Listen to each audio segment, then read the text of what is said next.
எல்லாருக்கும் வணக்கம் அண்ட் ஜெயஹிந்த். இன்னைக்கு நம்ம என்ன டிபார்ட்மெண்ட் பற்றி பார்க்க போகிறோம் பார்த்தீங்க அப்படின்னா RAW ரா ரிசர்ச் அனலைசிங் விங். இந்த டிபார்ட்மெண்ட்டு ஒரு புலனாய்வுத்துறை. இந்த புலனாய்வுத்துறை அப்படிங்கிறது பல பேர்த்துக்கு வேலைக்கு சேரணும் அப்படிங்கிற கனவாக இருக்கும். இதில் எப்படி வேலைக்கு சேர்றதுங்கிற பற்றி நாலேஜ் இருக்காது.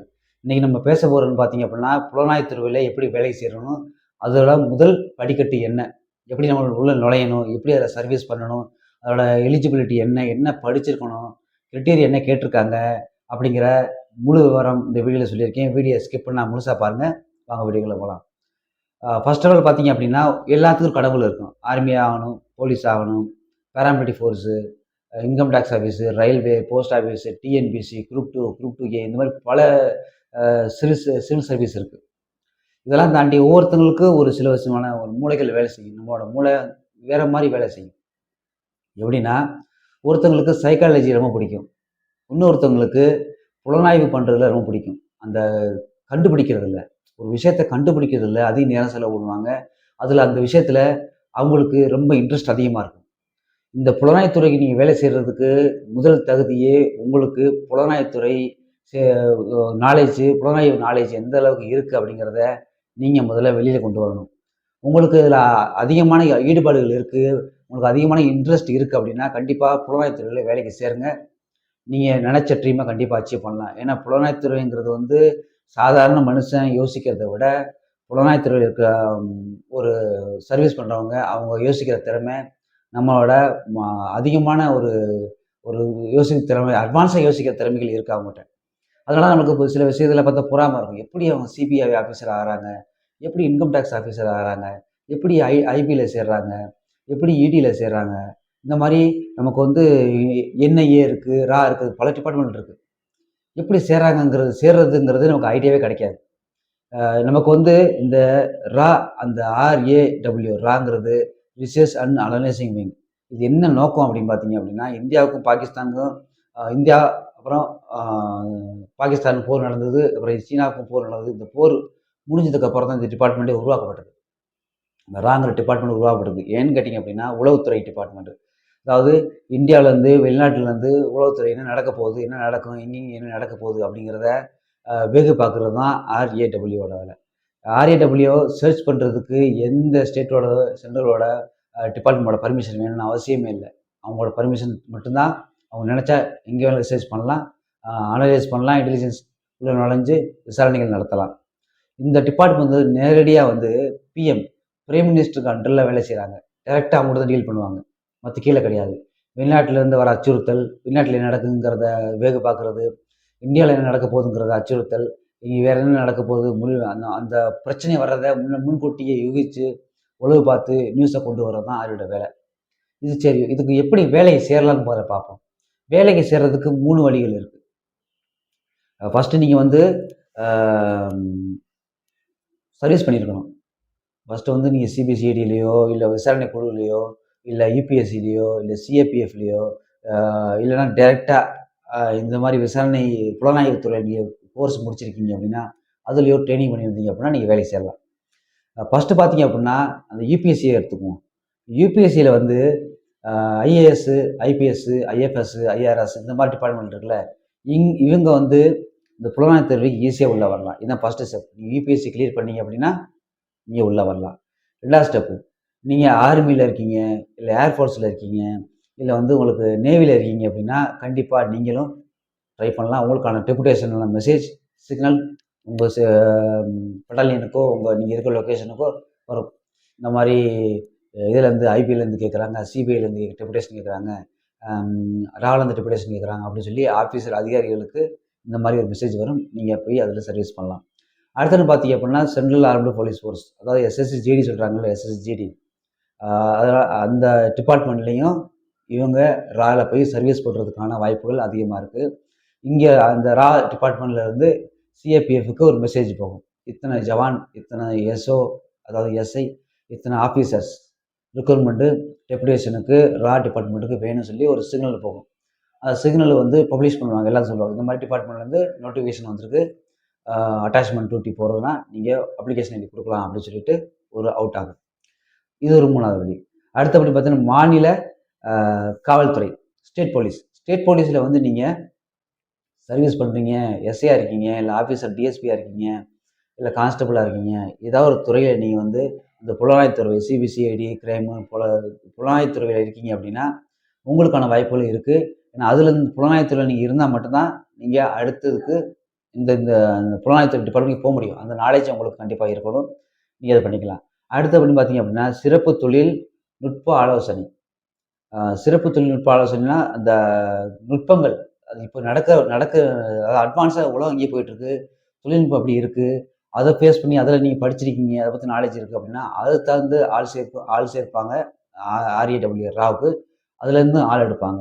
இதெல்லாம் தாண்டி இன்னொரு வழி இருக்குது. நீங்கள் எதுவுமே படிக்காமல் யூபிஎஸ்சி கிளியர் பண்ணாமல் ஆர்மியில் சேராமல் சிஏபிஎஃப்பில் சேராமல் ஸ்டேட் போலீஸில் சேராமல் சிறப்பு தொழில்நுட்பம் பண்ணாமல் இன்னொரு கோர்ஸ் இருக்குது.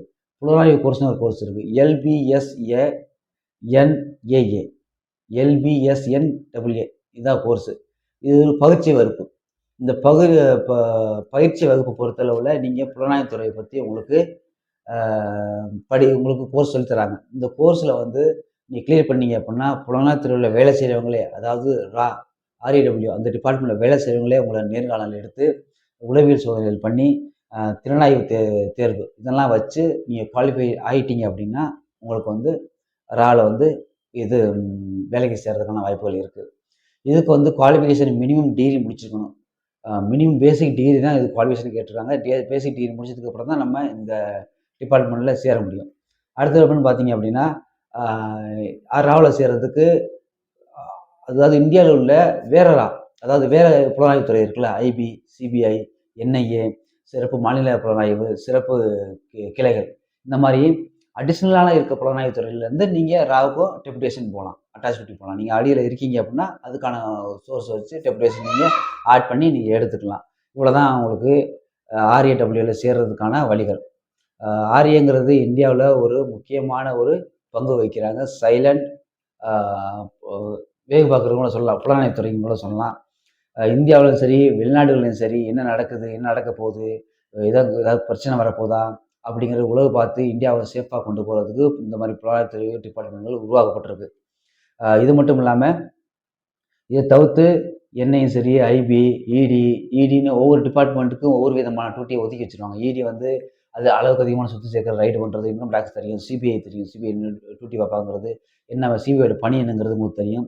என்ஐஏக்கு வந்து RAW தான் மெசேஜ் அனுப்புவாங்க, இது நடக்க போது இது என்னங்கிறத ரிசர்ச் பண்ணுங்க அப்படின்னு. அது அவங்க கமாண்டை கேட்டு தான் என்ஐஏ இந்த ஆப்ரேஷன்ஸு, அதாவது உங்களுக்கு சைலண்டாக சர்ச் பண்ணுறது, ஆப்ரேஷன்ஸு, விசாரணை நடத்துறது இதெல்லாம் என்ஐ நடத்துகிறாங்க.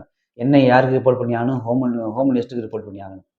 ஆனால் அந்த RAW டிபார்ட்மெண்ட் வந்து யாருக்கு ரிப்போர்ட் பண்ணி ஆகணும்? PM டைரக்டாக பிரைம் மினிஸ்டர் தான் அவங்களுக்கு பேசுவாங்க, அவங்க ரிப்போர்ட் பண்ணி ஆகணும். இந்த மாதிரி ஒவ்வொரு புலனாய்வுத்துறைக்கும் ஒவ்வொரு பணிகள் ஒதுக்கப்பட்டிருக்கு. அவங்கவுங்க வேலையை அவங்க பார்க்கலாம். ஆனால் புலனாய்வுத்துறையை பொறுத்தளவில் ஒரு மிகப்பெரிய பவர்னு கேட்டிங்க அப்படின்னா எங்கே வேணாலும் போய் சோதனை பண்ணலாம்.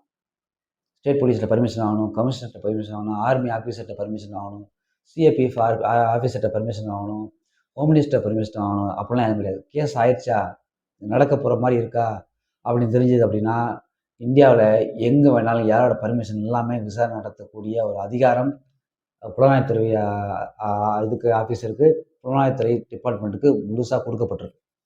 அதனால தான் புலனாய்வுத்துறை பொறுத்தளவில் அவங்க மேலே எந்த குற்றப்பத்திரிக்கையும் இருக்கக்கூடாது. அதாவது உங்களுக்கு எந்த பிரச்சனையும் வந்துடக்கூடாது, அவங்க மேலே எந்த கேஸும் ஆகிடக்கூடாது, எந்த விசாரணை நடந்துடக்கூடாது. அவங்க வேலை செய்கிறாங்கிறதையே வெளியில் பப்ளிஷ் பண்ணக்கூடாது. நான் புலனாய்வுத்துறையில் இருக்கேங்கிற பப்ளிஷ் தெரியக்கூடாது. ஏன்னா அது அவங்களுக்கும் சேஃப் இல்லை, மற்றவங்களுக்கும் சேஃப் இல்லை. அப்படிங்கிற மாதிரி ஒரு சைலண்டான ஒரு டிபார்ட்மெண்ட் தான் புலனாய்வுத்துறை. இதில் நீங்கள் வேலைக்கு சேரணும் அப்படின்னா நான் சொல்கிற ஸ்டெப்பை ஃபாலோ பண்ணுங்கள். நீங்கள் நான் சொல்கிற ஸ்டெப் ஃபாலோ பண்ணீங்க, ஆல்ரெடி சர்வீஸ் பண்ணியிருக்கீங்கன்னா டெபுடேஷன்ஸ் வரும், அதை தகுந்த மாதிரி நீங்கள் பண்ணுங்கள். அப்படி இல்லை அப்படின்னா LBSNAA இந்த கோர்ஸை நீங்கள் முடிச்சிங்க அப்படின்னா, பயிற்சி வகுப்பு முடிச்சிங்க அப்படின்னா டைரெக்டாக அவங்கள்ட்ட அப்ளை பண்ணி நம்ம சேர்றதுக்கான வாய்ப்புகள் இருக்குது. அதுக்கு முன்னாடி நீங்கள் புலனாய்வுத்துறையில் சேரணும் அப்படின்னா உங்களோட மூளை, உங்களோட யோசிக்கும் திறன், உங்களோட சைக்காலஜி ஃபிட்னஸ், உங்களோட நோக்கு பார்வை, அதாவது உங்களோட பார்வை உலகத்தை எப்படி இருக்குது, ஒரு மனுஷன் மேலே நம்ம பார்வைகளை எப்படி வைக்கணுங்கிறத நாலேஜை வளர்த்துக்குங்க, நிர்வாக திறமையை வளர்த்துக்குங்க, பேச்சு திறமையை வளர்த்துக்குங்க. இதுதான் வந்து ஒரு புலனாய்வுத்துறைக்கு பேசிக்கான ஒரு விஷயம். ஒரு மனுஷன் நார்மலான ஒரு மனுஷன் யோசிக்கிறத விட ஒரு ஸ்டேட் போலீஸ் ஒரு கான்ஸ்டபிள் யோசிக்கிற யோசனை வித்தியாசமாக இருக்கும். ஒரு ஸ்டேட் போலீஸோட ஒரு கான்ஸ்டபிள் ஒரு சிவில் ஒரு பீப்புள் யோசிக்கிறத விட ஒரு 2 மடங்கு வித்தியாசமான யோசனைகள் இருக்கலாம். 4 பக்கமே யோசிக்கணும். ஒரு ஸ்டேட் போலீஸ் கான்ஸ்டபிள் யோசிக்கிறத விட ஒரு ஆர்மி மேன் ஜவான் யோசிக்கிறது இன்னும் கொஞ்சம் இன்னும் அதிகமாக இருக்கும். ஏன்னா ஆர்மிக்கும் போலீஸ்க்கும் வேரியேஷன் இருக்குது. இந்த ஆர்மி யோசிக்கிறத விட ஸ்டேட் போலீஸ் யோசிக்கிறத விட புலனாய்த்துறை யோசிக்கிறது இன்னும் ரொம்ப வித்தியாசமாக இருக்கும். புலனாய்த்துறை சிபிஐ எடுத்துக்கோங்க, ஐபிஐ எடுத்துக்கோங்க, இடி எடுத்துக்கோங்க, என்ஐஏ எடுத்துக்கோங்க, ரா எடுத்துக்கோங்க. இந்த மாதிரி புலனாய்த்துறை டிபார்ட்மெண்ட் யோசிக்கிறது இன்னும் கொஞ்சம் வித்தியாசமாக இருக்கும். இந்த மாதிரி ஒவ்வொரு டிபார்ட்மெண்ட்டுக்கும் ஒவ்வொரு விதமான ஒரு சர்க்கிளை உருவாக்கி வச்சுருக்காங்க இந்த நாட்டில். அது வந்து இதை வந்து நமக்கு பொறாமையாக இருக்கும். எப்படி நம்ம இதில் வேலைக்கு சேர்றதுன்னு புரியலை, அடுத்து என்ன பண்ண போகிறோம், இது நம்ம எப்படி நம்ம புலனாய்த்துறை வேலைக்கு சேர்றதுன்னு இளைஞர்களுக்கு பல பேருக்கு ரொம்ப இன்ட்ரெஸ்ட்டாக இருக்கும். நான் சொன்ன விஷயத்த நீங்கள் ஃபாலோ பண்ணீங்க அப்படின்னா கண்டிப்பாக நீங்கள் புலனாய்த்துறையில் கண்டிப்பாக சிபிஐலையோ என்ஐயோ ரா ஐபி இடி ஏதாவது டிபார்ட்மெண்ட் வேலைக்கு சேரலாம். லைஃபு ஈஸியாக போகும். வீடியோ பிடிச்சிருந்தா ஒரே ஒரு லைக் மட்டும் பண்ணிடுங்க. தெரியாதவங்களுக்கு ஃப்ரெண்டுக்கு ஷேர் பண்ணி சொல்லுங்கள். அடுத்து ஒரு சூப்பரான வீடியோ சந்திப்போம். நன்றி.